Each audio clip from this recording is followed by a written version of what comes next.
नमस्कार दोस्तों, मैं राजकुमार मौर्य प्रखर इंडिया यूट्यूब मंच पे आपका स्वागत है।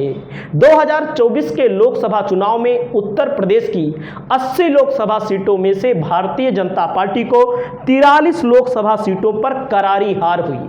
वहीं पर एनडीए ने 37 लोकसभा सीट जीतने में कामयाब रही, लेकिन उन 37 लोकसभा सीटों में से कुछ सीटें ऐसी थीं जो कहीं ना कहीं भारतीय जनता पार्टी हार करके जीत गई। और जहां जहां 3-3, 4-4 लाख वोटों के अंतर से बीजेपी जीत रही थी, वहां पर उसका अंतर घट के लाख में नहीं हजारों में हो गया। वहीं पर अब 2024 के लोकसभा चुनाव के बाद विधानसभा का उपचुनाव होना है उत्तर प्रदेश में 10 विधानसभा सीटों पर, और भारतीय जनता पार्टी ने उत्तर प्रदेश में कैंप कर दिया है। और योगी आदित्यनाथ जी को लेकर के एक खबर चल रही है। इस खबर में वरिष्ठ पत्रकार ने बहुत बड़ा दावा कर दिया है। वरिष्ठ पत्रकार है अभय दुबे। उन्होंने दावा क्या किया है, उस दावे को पढ़ करके हम आपको सुनाते हैं। वीडियो भी है, वीडियो में कॉपीराइट आने का डर रहता है, इस कारण वीडियो को नहीं दिखा पा रहे हैं। हालांकि कुछ भारतीय जनता पार्टी के बागी नेताओं की भी वीडियो हम इस वीडियो के अंदर दिखाने वाले हैं। अभय दुबे वरिष्ठ पत्रकार का कहना है, योगी जी को लेकर के, योगी आदित्यनाथ को लेकर के 4 जून के बाद 1 माह 1 हफ्ता से ज्यादा का समय हो गया। एनडीए की सरकार बनी है, बीजेपी की सरकार नहीं है। उत्तर प्रदेश में तो बीजेपी की सरकार मानी जाएगी, लेकिन केंद्र में एनडीए की सरकार है। एनडीए सरकार की ओर से ना तो यूपी में और ना केंद्र के द्वारा उत्तर प्रदेश के लिए एक भी घोषणा नहीं की गई है। अब आप ये समझ सकते हैं, जहां से सबसे ज्यादा लोकसभा सीटें आज भी बीजेपी ने जीती है, एक भी घोषणा नहीं की गई है। दिल्ली से लेकर के यूपी तक भारतीय जनता पार्टी के अंदर सब कुछ ठीक नहीं चल रहा है, अभय दुबे का दावा है। चुनाव के बाद एंटी इनकम्बेंसी बढ़ी है, इसको लेकर के मैं भी हम आपको बता दूं, क्योंकि कुछ लोगों का ये मानना था, भले ये लोग इकट्ठा हुए हैं मोदी के सामने टिक नहीं पाएंगे, कुछ लोगों का मानना था, उसमें से हम नहीं थे। हम लगातार ओपिनियन पोल में रोज बता रहे थे इंडिया गठबंधन उत्तर प्रदेश में कमाल करेगा। जहां से ये लोग ज़्यादा उम्मीद लगाए हैं वहां कम हो सकता है। जैसे लोग बिहार से ज़्यादा उम्मीद लगाए थे वहां कम हो गया, तो वहाँ दिल्ली से उम्मीद लगाए थे वहाँ कम हो गया। हालांकि उत्तर प्रदेश ने बहुत अच्छा प्रदर्शन दिया। तो एंटी इनकम्बेंसी बढ़ी है, क्योंकि तमाम लोगों का मानना था विपक्ष नहीं आ सकता, इसलिए लोगों ने बीजेपी को भी कुछ वोट देना मुनासिब समझा। वहीं पर विपक्षी छवि पहले से बेहतर हुई है। जाहिर सी बात है, लोग बीजेपी से नाराज होंगे तो विपक्ष की ओर ध्यान आकर्षित करेंगे ही जरूर। वहीं पर दोस्तों मैं बता दूं, सत्ता की बागडोर इन्होंने दावा किया है, वास्तविकता सामने देखने को मिलती है। सत्ता की बागडोर बीजेपी में योगी के पास पूरी तौर पर नहीं है। योगी के दो तरफ 2 डिप्टी सीएम लगाए गए हैं। एक केशव प्रसाद मौर्य, जो योगी से अभी तक चुनाव के नतीजों के बाद मुलाकात नहीं हुई, कैबिनेट की बैठक हुई है, लेकिन मुलाकात सार्वजनिक तौर पर कोई तस्वीर सामने नहीं आई। ब्रजेश पाठक भी बैठाए गए हैं। उधर अनुप्रिया पटेल लेटर लिखी रही हैं। संजय निषाद अब आरक्षण का मुद्दा एक बार फिर गरमा रहे हैं, जब उनके बेटे चुनाव हार गए। ओपी राजभर का मुद्दा, ओपी राजभर भी कहीं ना कहीं बिखरे हुए हैं। मतलब कि बीजेपी की जो केंद्र सरकार है, यूपी में मुख्यमंत्री तो योगी जी को बना दिया, लेकिन ऐसा दावा किया जाता है कि लोकसभा का टिकट योगी जी से पूछकर भी नहीं दिया गया, ऐसा कहा जाता है। और वहीं पर पीएमओ, आरएसएस और अमित शाह, मतलब कि एक केंद्रित सत्ता नहीं है, मतलब हस्तक्षेप कहीं ना कहीं से चारों तरफ से योगी के ऊपर है। वहीं पर चुनावी नतीजों के बाद ये जान लीजिए, जैसे 2014 जीते, 17 जीते, 22 जीते, 19 जीते, तो कमियों पर लोग ध्यान नहीं देते हैं। इतनी बड़ी बैठक मैंने कभी नहीं देखी उत्तर प्रदेश में बीजेपी की 2014 के बाद, जैसा आज हो रही है। अखिलेश यादव को नसीहत दे रहे हैं उत्तर प्रदेश के प्रदेश अध्यक्ष भूपेंद्र चौधरी बीजेपी के, कि आप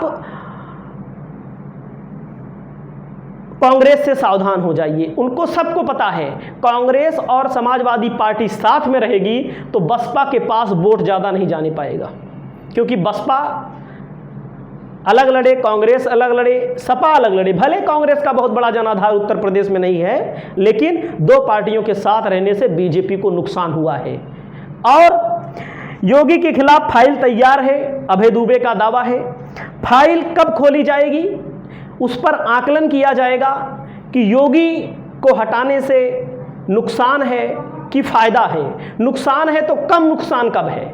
और एक बात मैं बता दूं दोस्तों, योगी को लेकर के जो आम जनमानस पीडीए का है, पिछड़ा दलित अल्पसंख्यक का है, इसमें कहीं ना कहीं बहुत निराशा है। इनके हाथों में कुछ नहीं आया, चाहे बेरोजगारी हो, महंगाई हो, अब मोबाइल का रिचार्ज भी महंगा हो गया है, इस चीज़ को लेकर भी लोग, मतलब भ्रष्टाचार का मामला हो, जो इनके विधायक, इनके मंत्री, पूर्व मंत्री खुद मुद्दा उठा रहे हैं। और इसी फाइल के सहारे 6 महीने तक योगी आदित्यनाथ को हटाया जा सकता है। और ऊर्जा मंत्री का हाल बहुत बेहाल है। उत्तर प्रदेश में बिजली की कटौती, जब से योगी की सरकार, जब से बीजेपी उत्तर प्रदेश में हारी है, बिजली की कटौती बहुत तेजी के साथ चल रही है। वहीं पर बीजेपी के कुछ विधायकों का भी बयान सामने आया है, कुछ बड़े नेताओं का बयान सामने आया है, उसको भी मैं आपको सुनाता हूं, जिसमें कहीं ना कहीं योगी की सरकार के ऊपर, बीजेपी सरकार के ऊपर सवाल उठाया जा रहा है। देख सकते हैं रमेश चंद्र मिश्रा हैं, जो विधायक हैं बदलापुर से। पिछली बार समाजवादी पार्टी ने बदलापुर में टिकट दिया था बाबा दुबे को। बाबा दुबे से 1300 कुछ वोटों से चुनाव जीत गए थे। बाबा दुबे भी बीजेपी में हैं और 1300 कुछ वोटों से चुनाव जीत गए थे। जौनपुर की बदलापुर सीट है। तो इन्होंने क्या कहा है, इनकी जुबानी खुद सुन लीजिए।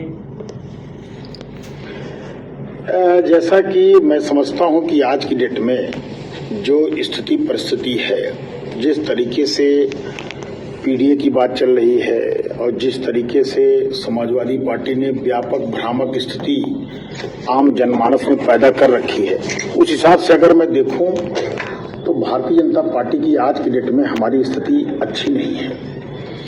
स्थिति अच्छी हो सकती है, उसके लिए मैं समझता हूं केंद्रीय नेतृत्व को बड़े निर्णय लेने पड़ेंगे।